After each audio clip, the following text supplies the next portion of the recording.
Bismillahirrahmanirrahim. Assalamualaikum warahmatullahi wabarakatuh. Perkenalkan, nama saya Ulfi Karisma Fadila. Saya dari kelas Ekonomi Syariah G semester 6. Nah, video ini dibuat untuk memenuhi tugas mata kuliah Sosiologi Ekonomi. Dan di sini akan membahas 2 poin penting. Yang pertama, itu akan membahas faktor apa saja sih yang menjadi daya tarik bagi turis untuk datang ke Indonesia sehingga devisa yang diperoleh dari sektor pariwisata itu cukup besar. Oke. Di sini terdapat beberapa faktor. Yang pertama keindahan alam Indonesia. Jadi Indonesia mempunyai berbagai tempat pilihan sebagai tujuan wisata alam. Indonesia sendiri dijuluki sebagai Ring of Fire, maksudnya Indonesia mempunyai jumlah gunung berapi yang sangat banyak. Tak hanya itu, Indonesia juga punya jajaran pantai yang sangat cantik dari ujung barat sampai ke ujung timur. Jadi hampir di setiap daerah di Indonesia itu memiliki pegunungan dan pantai yang sangat indah dan cantik untuk dikunjungi. Oke, faktor yang kedua berkaitan dengan stabilitas politik. Jadi informasi pertama yang biasanya dicari oleh para wisatawan adalah mengenai stabilitas politik negara tujuan wisata. Jadi faktor ini sangat penting untuk diketahui demi keselamatan wisatawan itu sendiri di negara tujuannya. Faktor ketiga berkaitan dengan Indonesia kaya akan budayanya. Nah, jadi Indonesia itu terdiri dari beberapa suku bangsa. Bahkan suku bangsa di Indonesia itu terkaya di seluruh dunia. Dan setiap budaya di Indonesia memiliki budaya khas masing-masing yang sangat unik dan menarik. Jadi setiap daerah itu memiliki budaya yang sangat unik dan menarik yang mampu menarik wisatawan untuk berkunjung ke Indonesia. Oke, faktor yang keempat yaitu musim panas sepanjang tahun. Jadi Indonesia adalah negara tropis yang dilewati oleh garis khatulistiwa. Nah, kondisi ini mengakibatkan Indonesia mengalami panas sepanjang tahun dengan suhu yang relatif tinggi. Jadi para turis atau wisatawan itu tertarik karena musim Indonesia cuacanya yang panas itu memudahkan mereka untuk berjemur di sekitar pantai. Jadi kan bisa kita lihat seperti di pantai Bali itu kan banyak orang atau wisatawan yang berjemur.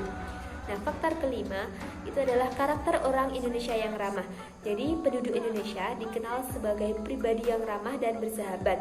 Karakter ini sudah melekat atau menjadi kebiasaan bangsa ini seperti menebar senyum dan berperilaku santun kepada orang lain. Faktor keenam, biaya hidup yang murah atau harga terjangkau. Jadi berbagai macam kebutuhan yang para wisatawan butuhkan di Indonesia itu harganya cukup terjangkau. Kemudian kita lanjut poin yang kedua, yaitu berkaitan dengan aktivitas ekonomi yang dipengaruhi oleh faktor-faktor sosial. Nah, aktivitas ekonomi di sini tak terlepas dari 3 aktivitas utama, yaitu aktivitas produksi, konsumsi, dan distribusi. Yang pertama kita akan bahas tentang produksi.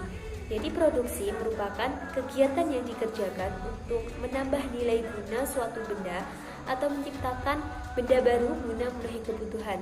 Nah, faktor produksi di sini terdiri dari beberapa faktor.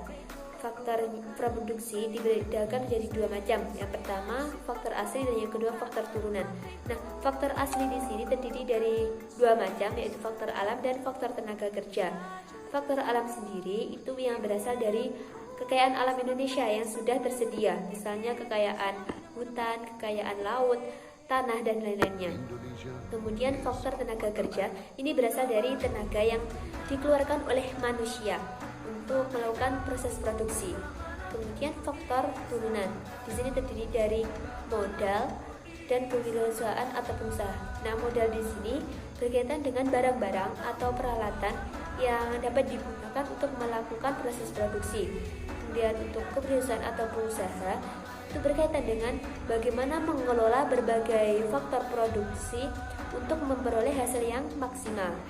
Kegiatan yang kedua itu adalah konsumsi. Jadi konsumsi merupakan proses mengurangi atau menghabiskan daya guna suatu benda untuk memenuhi kebutuhan, kepuasan secara langsung. Faktor-faktor konsumsi sendiri terdapat berbagai macam faktor. Yang pertama itu karena tingkat pendapatan.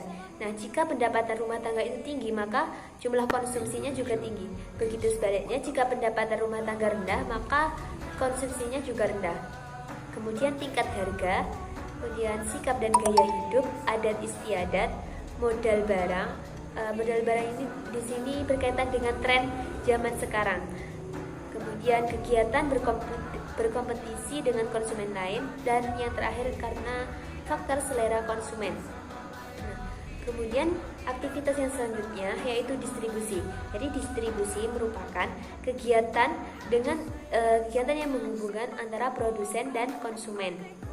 Nah, faktor-faktor distribusi sendiri berdasarkan berbagai macam pertimbangan. Yang pertama itu berdasarkan pertimbangan pasar, maka faktor-faktornya seperti konsumen atau pasar industri, kemudian jumlah pembeli potensial, konsentrasi pasar secara geografis, jumlah pesanan, kebiasaan dalam pembelian, dan jenis pasar. Kemudian pertimbangan barang. Nah, pertimbangan barang di sini seperti nilai unit, besar dan berat barang, mudah rusaknya barang, dan sifat teknis ataupun barang sesuai standar atau tidak, dan berdasarkan pertimbangan perusahaan. Dan di sini berkaitan dengan faktor sumber pembelanjaan, pengalaman dan kemampuan manajemen, pengawasan saluran, dan pelayanan yang diberikan oleh penjual. Pelayan di sini berkaitan dengan ongkos, volume penjualan, dan kegunaan perantara. Nah, mungkin cukup sekian apa yang dapat saya sampaikan pada video ini. Apabila ada kekurangan dalam menyampaikan informasi, saya mohon maaf. Akhiran billahi taufiq wal hidayah. Wassalamualaikum warahmatullahi wabarakatuh.